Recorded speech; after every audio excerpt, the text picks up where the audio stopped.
Hi, everyone. Today I am in conversation with Anna Ivkosic. Anna is the founder of the Wattle Cafe, which is in New York.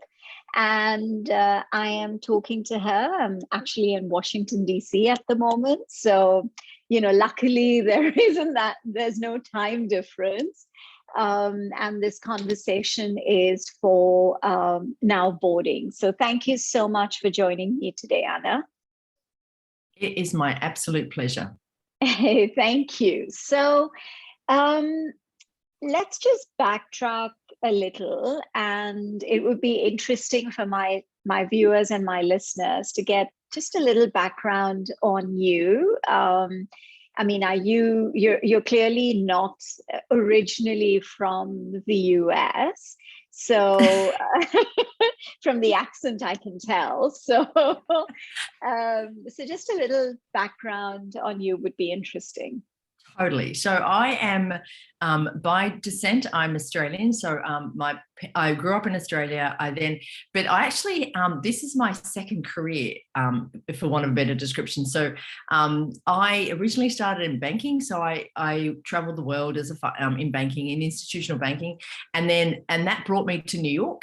And then I became a parent. I'm a single mum by choice, and then I decided I can't feed my daughter the same food that I grew up with.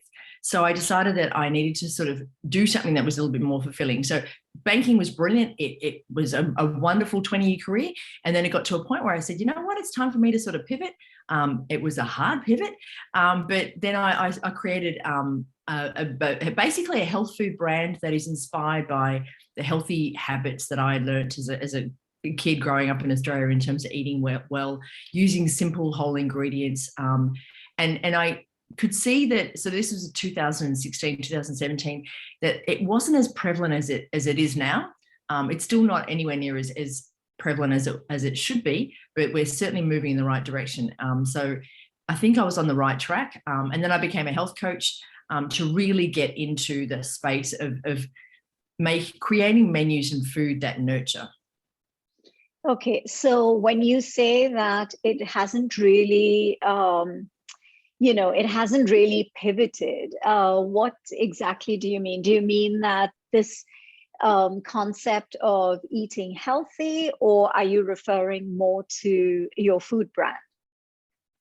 Oh, you mean my pivot, or my pivot was pretty hard from banking to food and to wellness, but the pivot from the American people is taking a little bit longer, and it's a new it's not a new concept, but it's just really, not one that's as but accessible. I think that's true, and I think it's more it's sort of the awareness from the way I see it is more prevalent in your cities like New York or Washington DC, but not so much in the Midwest or the interiors of the US, or even if you go down south. So I think that shift is what is probably going to take longer.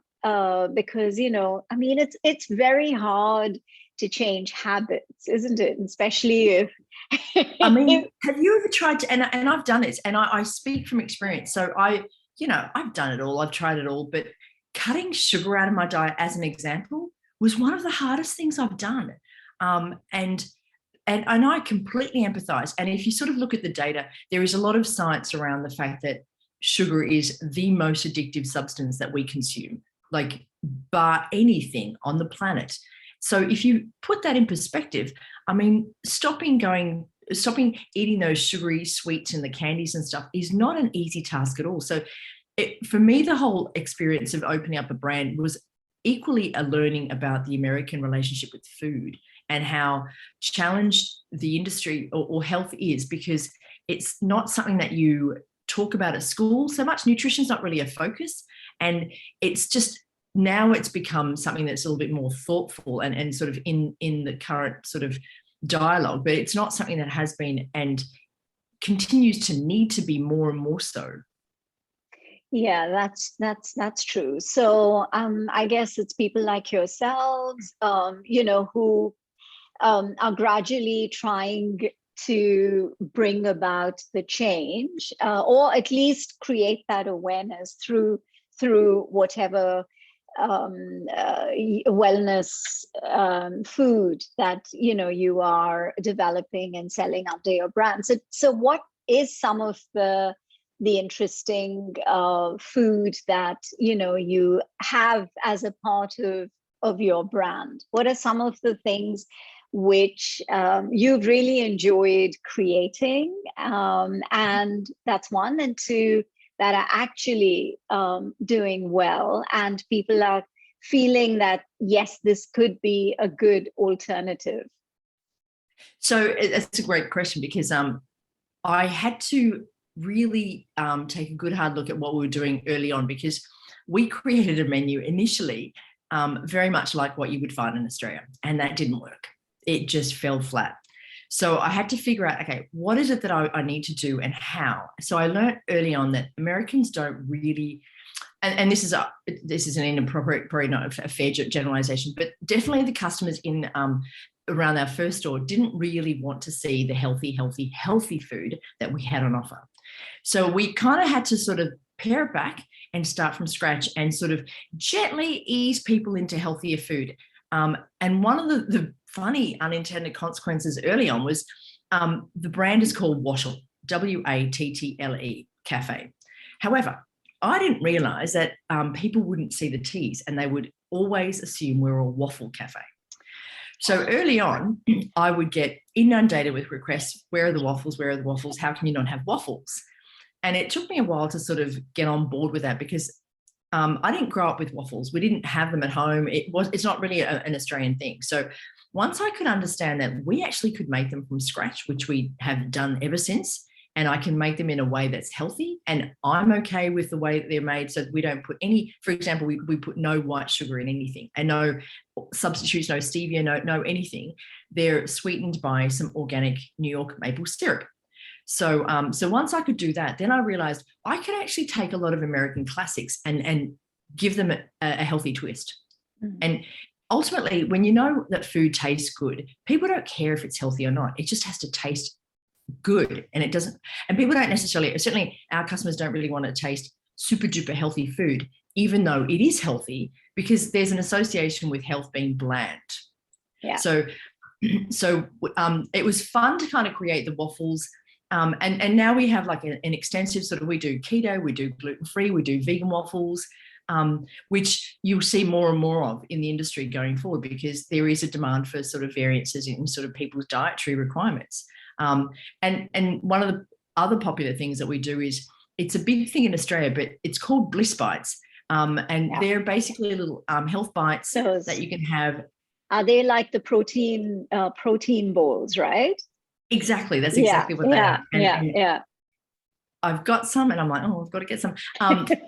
But they're healthy. And the good thing about them, they're made literally from usually less than 7 ingredients, and you know what all the ingredients are. You can find them in your own pantry, or you can at least find them in the supermarket. There's no unusual terms. There's no terms that just are undefined. They're all made from simple whole ingredients that you could find. But the purpose of them is to create sort of healthy snacks that you can have for grab and go, without having a snack that you would normally have, where you would have the sort of the sugar high and the sugar low. So they fill you up for longer, and they seem to be doing really well. So now we're able to sell them throughout the US online.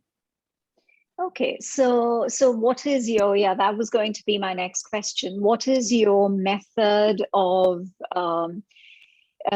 retailing? So you sell everything online? No, so predominantly we are. So the online version was, or the online aspect is a function of COVID and the need to sort of find a solution, find another source of revenue. And but originally and predominantly we are a bricks and mortar brand. So we have 2 stores in Manhattan. We're about to open up our 3rd in Jersey City. So that's how we are essentially a brand that's physical, with an additional e-commerce that is brand new in its infancy.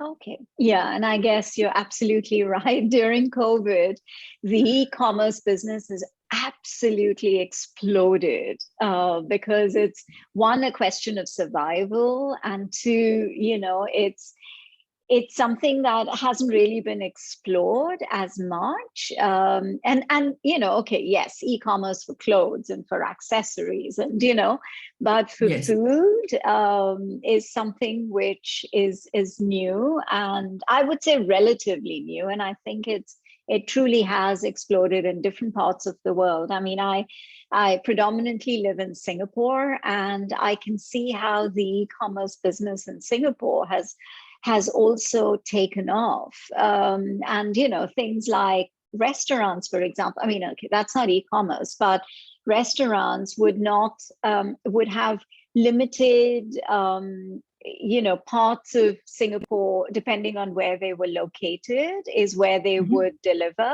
But now they've started to deliver island wide, because Yes. it's a question of survival. So, and I can see that a lot of e-commerce businesses have also just taken off and are doing really, really well. So that's good for you to have the physical option as well as the e-commerce option. So Yes. how hard was it for your daughter, for example, to sort of move away from the American way of eating to, more of the kind of healthy wellness? You made me sound like a bad mother. No, not at Luckily, all. she's young. She's little, so she's Okay. 7. So Okay. she doesn't know any better. Ignorance is sheer bliss. So, but Yeah. she is now. But interestingly, now she's starting to sort of figure out that I don't get the same sort of stuff that other kids do.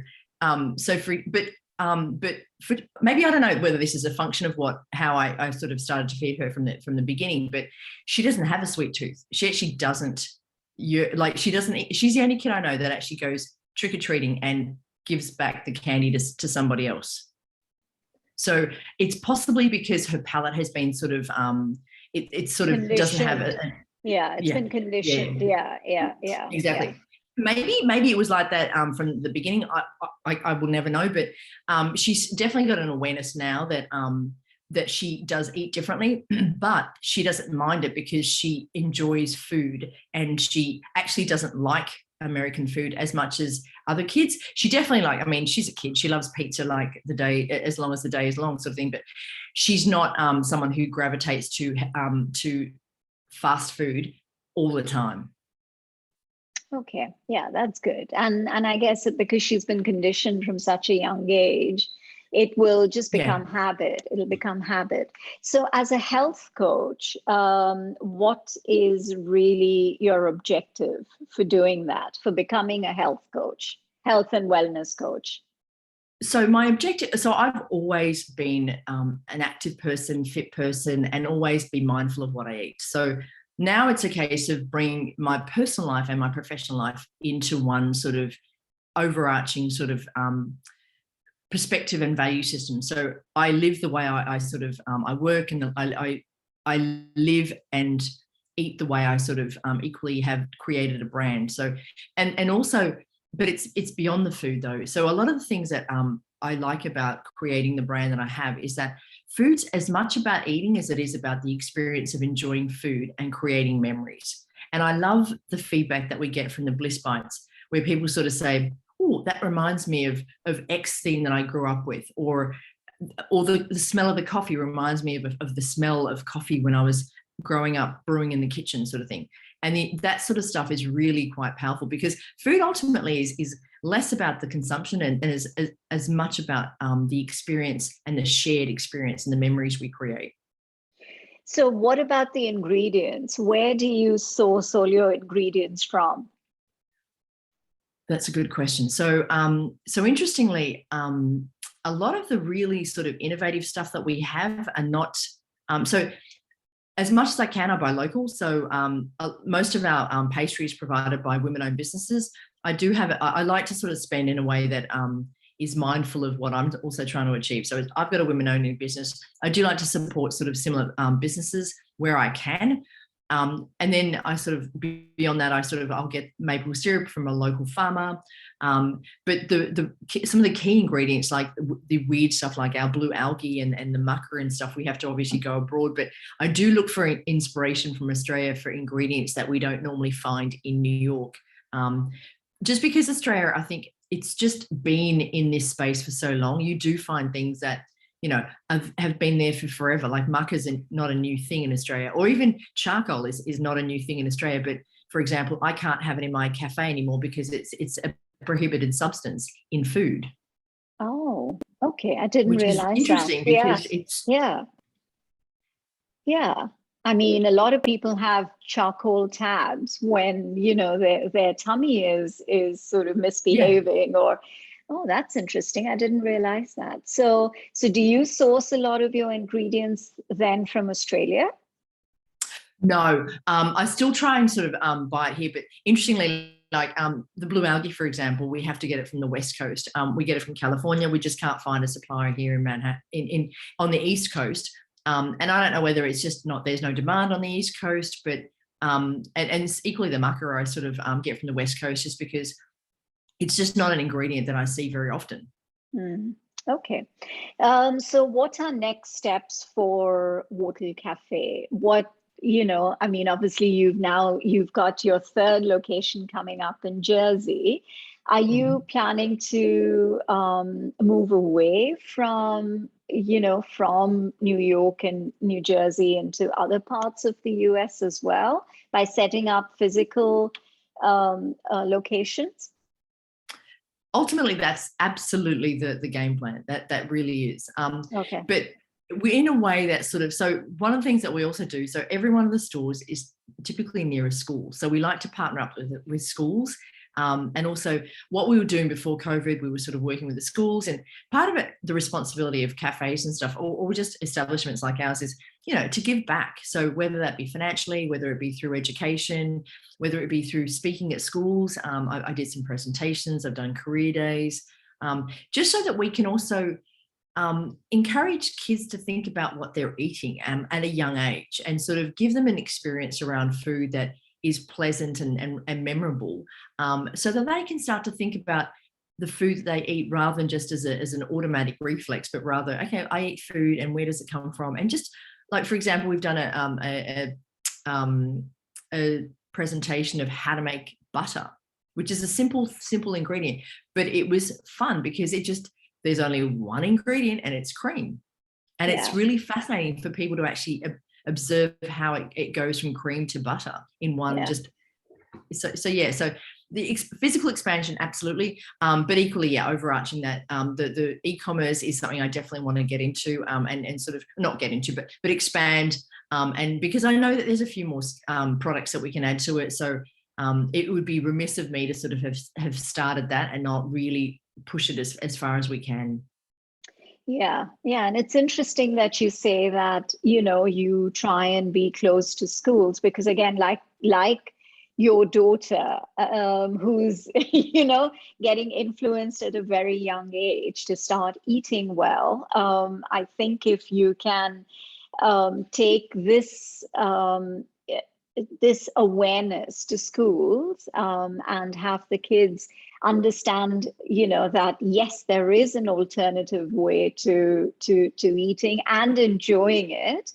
If you're able to inculcate that from a very young age, I think it's a pretty interesting way of moving forward. So good luck. And I am so happy that, you're out there, and your personal belief, I think is so important, because then you have that conviction, right? I could rabbit about this forever.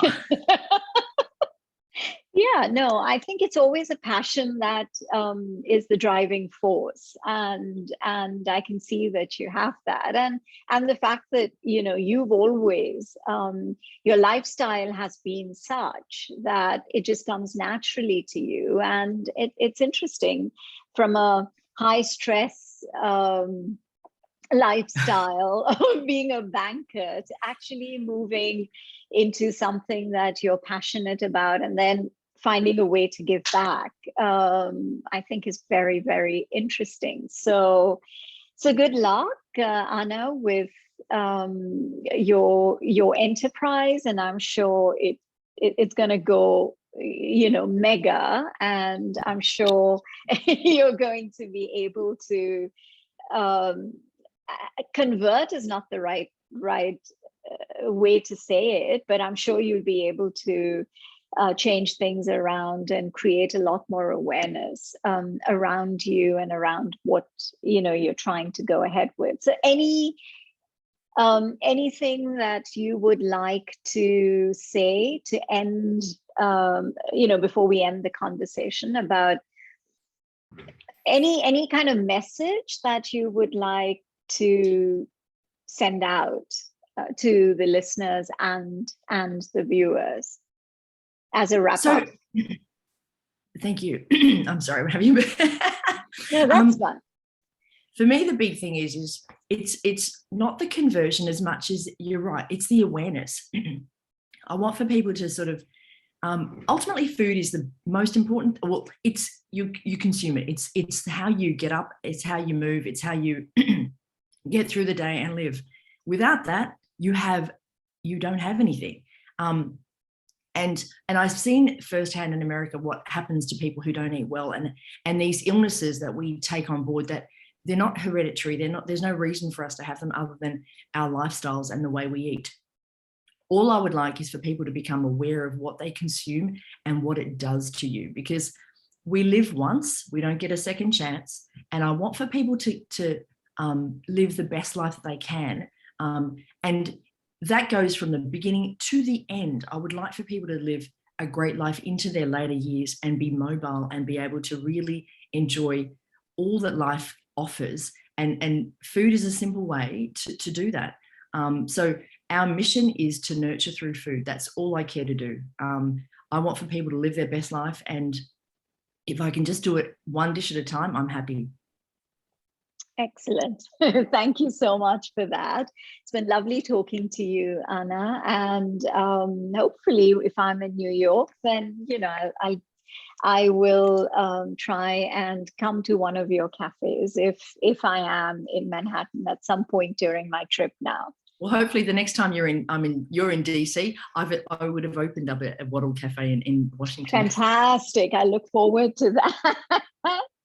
Yeah, because I feel that there is a lot of different options in DC as well. I think over the years, food has become quite an integral part of alternative food has become quite an integral, at least the people that I know. And so, so DC would be a good option for you.